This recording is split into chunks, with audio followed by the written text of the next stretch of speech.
Ahoj, tady je Vašek. Právě jsem dostal z Bratislavy od firmy Smarter Home SK tuhletu zásilku, v které jsou dva produkty od firmy Aqara. Na jeden z nich se podíváme v tomhletom videu a na ten další v příštím videu, který vydám tak zhruba za 14 dní. Firma Smarter Home SK, jak už název napovídá, se zabývá automatizací domácnosti a říkají, že podporují produkty jako je Home Assistant, což je úplně skvělá zpráva. Oni jsou oficiální distributor Fibara, takže mají spoustu produktů Z-Wave, ale jsou také distributorem Aqary, takže dneska tady právě mám od Aqary kameru a termostat na podlahový topení. A proč jsem si zrovna vybral tyhle dva produkty? Protože jsou pro mě hodně relevantní. Nedávno jsem dělal rekonstrukci dole sprchového koutu a dal jsem si elektrický podlahový topení. Tam jsem si pořídil nějaký no-name termostat a nejsem s ním moc spokojený, tak jsem zvědavý, jak by bude vypadat Aqara. Ale o tom až příště. Dneska se podíváme na tu kameru, protože mám v garáži kameru od Wyze a nejsem s ní moc spokojený. Hledal jsem dlouho nějaký slušný kamery a to hledání nebylo vůbec jednoduchý, protože jsem zjistil, že dá se najít spousta zajímavých kamer interních, ale ty kamery většinou jsou dělané pro takový ty consumer uživatele. To znamená, mám mobilní apku, zaregistruju si kameru a všechno funguje s tou proprietární aplikací, nemusím nikde nic nastavovat a na nějaké hlídání někde vnitřku dítěte nebo někam do pokoje. Je to úplně skvělý. Nicméně tyhle ty kamery většinou jsou založené na tom, že jsou buď na baterku, případně mají nějaký solární panely, ale nedají se přidat do Home Assistanta, protože nemají RTSP video stream. Potom jsou velké kamery, nějaký venkovní, který to většinou umí, ale ty jsou, si myslím, pro mě dost zbytečný, velký, drahý, složitý. Takže já jsem strašně dlouho hledal nějakou jednoduchou interní kameru, která by podobně jako Wyze fungovala skvěle. Problém s Wyzem ale je, že oni podporu RTSP ukončili, pak tam byly nějaké problémy s privacy, jsou tam nějaké složitý řešení přes nějaký Docker, Wyze Bridge, nefunguje to úplně skvěle. Takže já tady mám tyhle dva produkty, vypadají skoro stejně, ale každý je jiný. Mám tady ten termostat, na ten se podíváme příště, a pak tady mám tuhletu webovou kamerku, takže pojďme se na ní podívat.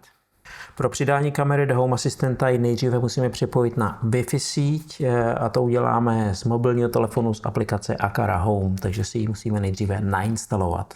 Pak připojíme kameru a počkáme, až bude ready. Network connecting, please wait. Otevřeme aplikaci a ta by měla automaticky přes Bluetooth kameru objevit. Klikneme na ní a naskenujeme QR kód, který je na spodku kamery.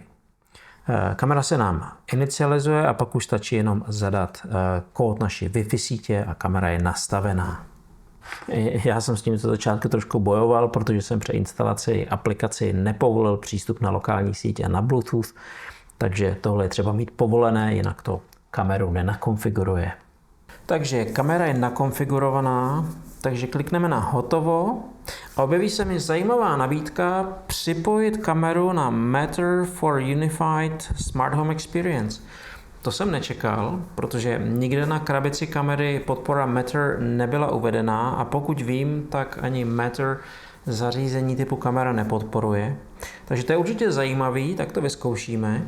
Klikneme si na propojit, ale bohužel to nefunguje, je tam nějaká chyba. Takže možná to byla jenom nějaká vlastnost aplikace, která by možná fungovala, kdybych měl Aqara Hub, ale kameru asi bohužel přes Matter ovládat nepůjde. No, uvidíme. Nejprve si samozřejmě zkontroluji aktualizaci firmwareu a aktualizuji kameru na nejnovější verzi. No a pak už v nastavení zařízení vidím RTSP LAN Preview, který si povolím, přečtu si informace a tady si můžu změnit uživatelské jméno a heslo a pak už jenom stačí kliknout na copy a skopírovat si adresu, kterou potom nakonfiguruju v Home Asistentu. To znamená, půjdeme do zařízení a služby, dole si řekneme přidat integraci, dáme si generickou kameru, statický obrázek nemáme, takže semhle můžeme přidat adresu toho RTSP streamu a teď už jenom heslo a jméno. Tady bylo strašně jednoduše 881.939, to si samozřejmě potom změním a doporučený je 15 Hz, 15 snímků za vteřinu. Certifikát nemáme, takže teď to stačí poslat do Home Asistenta. On by mi tady měl ukázat náhled té kamery, ale já vím, že to někdy zlobí.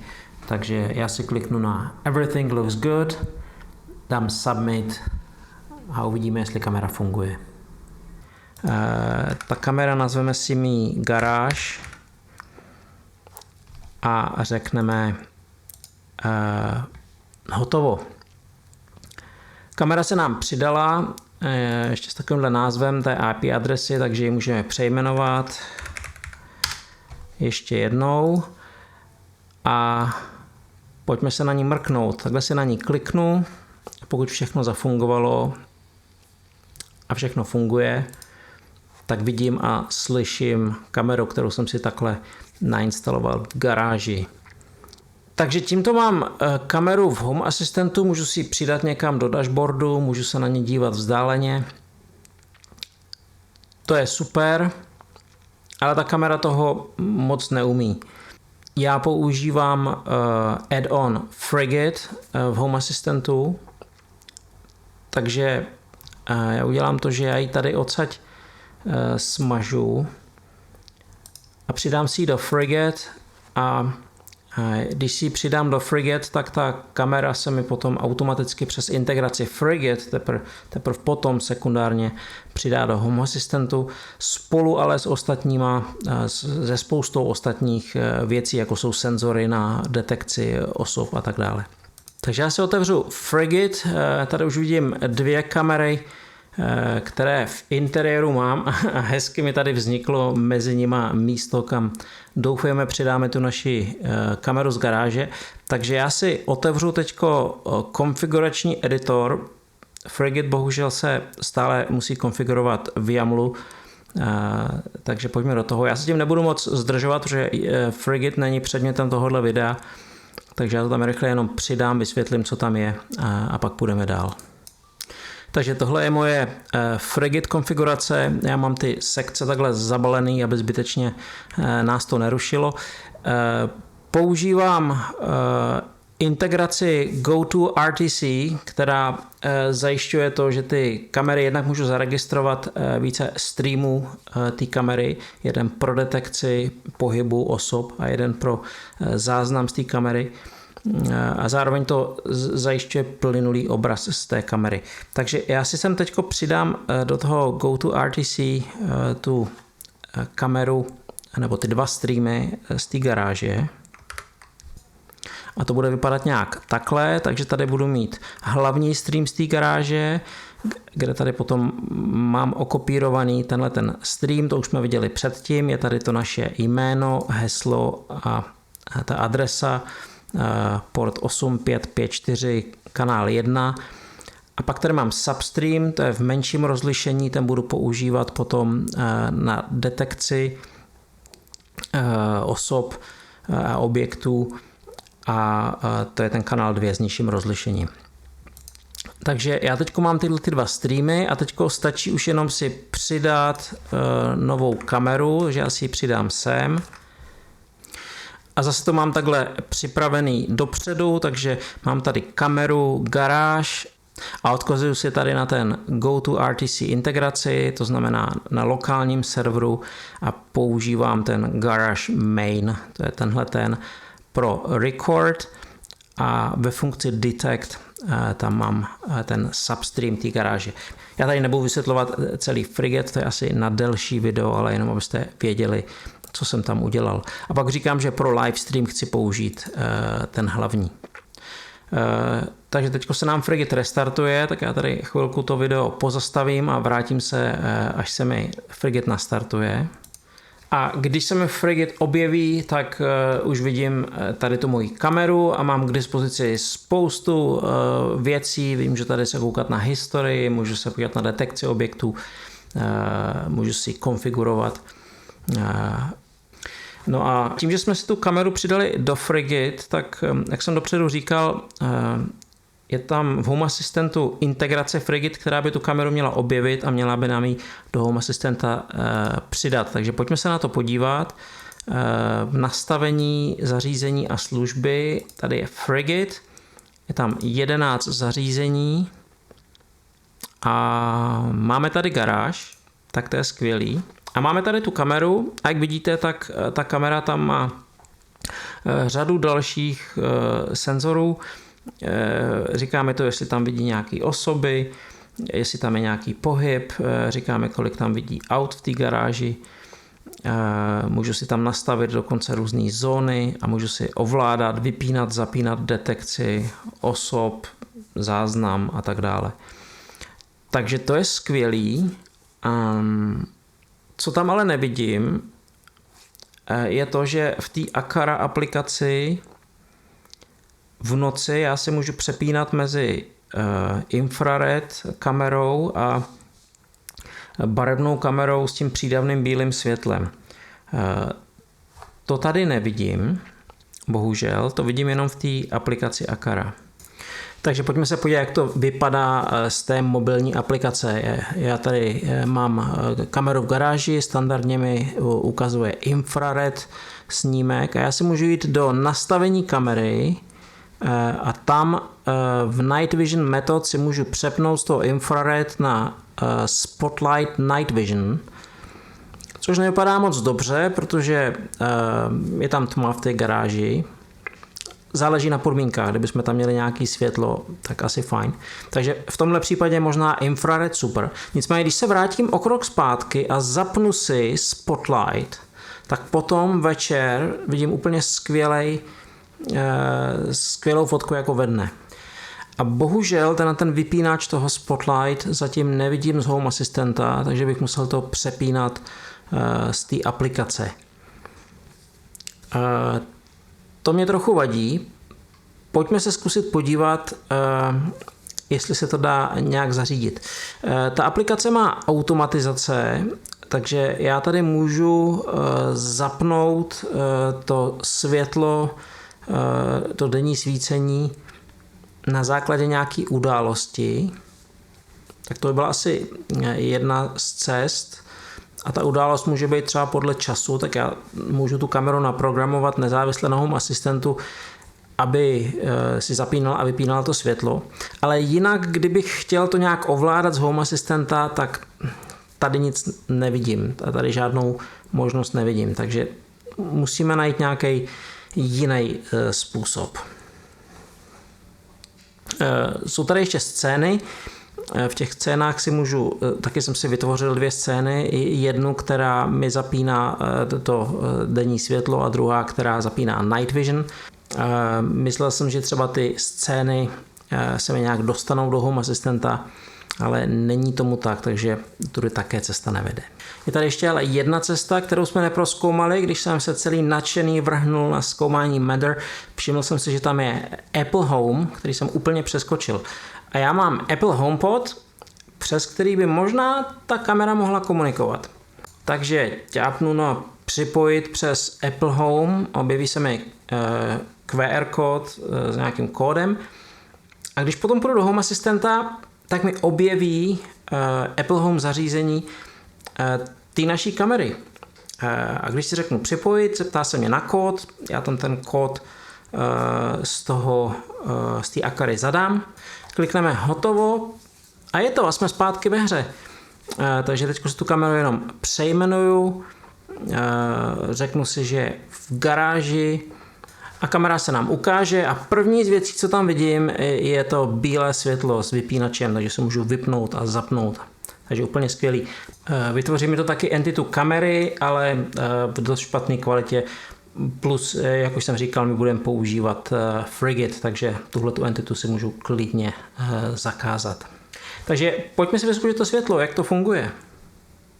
Takže úplně jednoduše zapnout vypínač, světlo svítí a vypnout vypínač, světlo zhasne.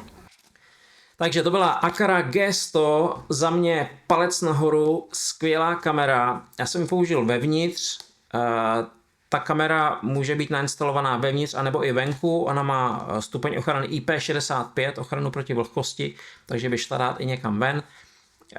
Já mám venku většinou takový robustnější mechanické kamery v hliníkovém těle, který trčí někde z baráku, fouká, prší na ně, kdyby se na ní sednul třeba i nějaký pták, tak to vydržej. Tahle kamera má takový subtilnější tělo, plastový, má tam ten plastový kloub, přes který se dá natáčet. Takže za mě, já ji vidím spíš jako domácí kameru, ale pokud bych ji měl někde na nějakém chráněném místě, někde pod střechou, třeba venku, tak dá se dát i ven, takže to je skvělá zpráva. 3 věci, které se mi na té kameře líbí a které jsou důležité pro mě.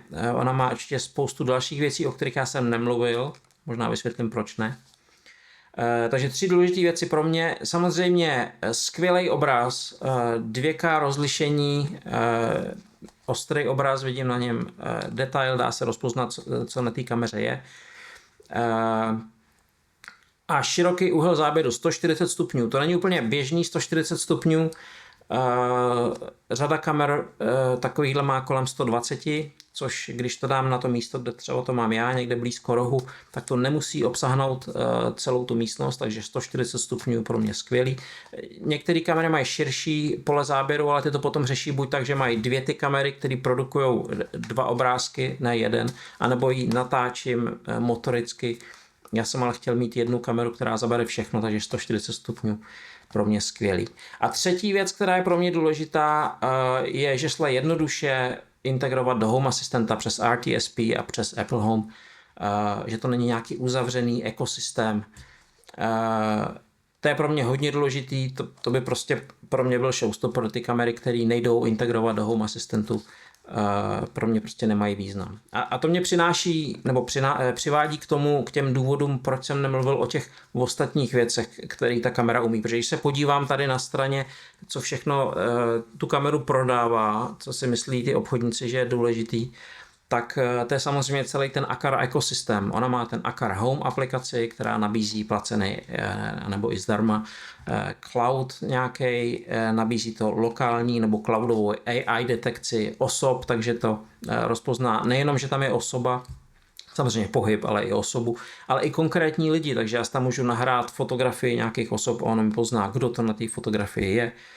To určitě není samozřejmé zatím pro všechny kamery.